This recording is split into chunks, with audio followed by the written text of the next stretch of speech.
छत्तीसगढ़ में नक्सलियों के खिलाफ अब तक की सबसे बड़ी कार्रवाई करते हुए सुरक्षा बलों के जवानों ने 29 नक्सलियों को ढेर कर दिया।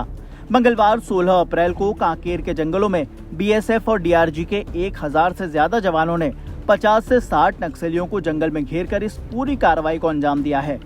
अफसरों ने बताया कि मारे गए कई नक्सलियों की पहचान अब तक नहीं हुई है। हालांकि घटनास्थल से मिले हथियारों से इतना तो साफ है कि कई बड़े नक्सली मारे गए हैं।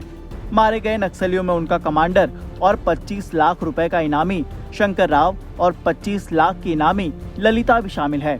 इस कार्रवाई में एक और नक्सली कमांडर राजू भी मारा गया है। उधर इस मुठभेड़ के दौरान बीएसएफ इंस्पेक्टर को पैर में गोली लगी। वहीं डीआरजी के 2 जवान भी घायल बताए जा रहे हैं, जिन्हें बेहतर इलाज के लिए रायपुर रेफर किया गया है। कार्रवाई ऐसे मौके पर हुई जब बस्तर में पहले चरण में ही 19 अप्रैल को वोटिंग होनी है। ऐसे में वोटिंग से 72 घंटे पहले कार्रवाई को अंजाम देना सुरक्षा बलों की बड़ी कामयाबी है। दरअसल काफी दिनों से सुरक्षा बलों को इलाके में नक्सलियों के मूवमेंट की खबर मिल रही थी, लिहाजा सुरक्षा बल ऑपरेशन की तैयारी पहले से ही कर रहे थे। उसी के तहत मंगलवार 16 अप्रैल को ऑपरेशन प्लान किया गया। खास बात तो ये रही कि बीएसएफ के पास पुख्ता जानकारी थी।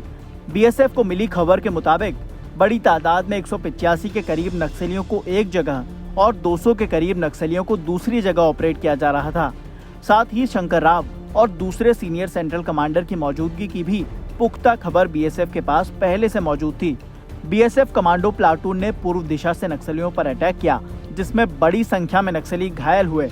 जब नक्सलियों के पास कोई रास्ता नहीं बचा तो दूसरे नाले की तरफ घात लगाकर बैठी डीआरजी की टीम ने नक्सलियों पर अटैक कर दिया। अफसरों ने बताया कि नक्सलियों के कब्जे से 7 AK-47, 3 लाइट मशीन गन और इंसास राइफल भी मिली है। कल 16 अप्रैल को जिला कांकेर के छोटेबेटी थाना क्षेत्र अंतर्गत जिस बिनागोंडा कलपर इलाके में प्रतिबंधित एवं गैर कानूनी सीपी मॉल संगठन की नॉर्थ बस्तर डिवीजन, उस इलाके में आमतौर पर मार डिवीजन का भी कैडर्स का उपस्थिति मिलते हैं। इन सब आसूचना के आधार पर पार्टी रवाना की गई थी। डीआरजी कांकेर एवं बीएसएफ के एक संयुक्त अभियान थे और अभियान के दौरान जैसा फायरिंग हुआ और बाद में सर्चिंग में अब तक 29 माओवादी की डेड बॉडी रिकवर की गई थी। उनमें से 15 महिला माओवादी कैडर्स का भी डेड बॉडी है और उनका शिनाख्ती कार्रवाई की जा रही है। अभी 2 माओवादी कैडर्स का शिनाख्ती एस्टेब्लिश हुआ, इसमें एक डीवीसी शंकर, दूसरा डीवीसी ललिता का भी पता चल रहा है। फिर भी ऑथेंटिक जो आइडेंटिफिकेशन जो प्रक्रिया जैसा पूरा प्रोसेस कंप्लीट होने के बाद हम शेयर करेंगे।